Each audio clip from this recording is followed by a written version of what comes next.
গতকাল রাত্রে আর রান্না বান্না করিনি, তো বরকে বলেছিলাম একটু বিরিয়ানি আনতে, যেহেতু বাজার হাট সেরকম কিছুই ছিল না, বৃষ্টি পড়েছিল, তো সেই জন্য বিরিয়ানি নিয়ে চলে এসেছে। আর দেখো কতটা রাত্রিও হয়ে গেছে, যেহেতু ছেলে স্কুলে যাবে সকালবেলা, তো কখন থেকে আসতে বলছিলাম, বৃষ্টির জন্য আর আসতেও পারছিল না। আর দেখো বিরিয়ানি মানে এখানে আরমানের বিরিয়ানিটাই বেস্ট।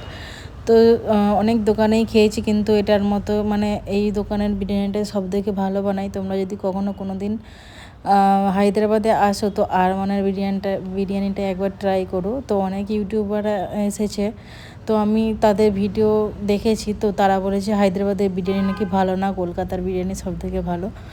যে যেখানে থাকে তার সেটাই ভালো লাগে। আর দেখো এখানে 2 রকমের দই, আমি ঘরে রায়তা বানিয়েছিলাম, তো ঘরে দই ছিল, সেই জন্য গাজর, পেঁয়াজ, একটু কাঁচা লঙ্কা, ধনেপাতাটা দেওয়া হয়নি।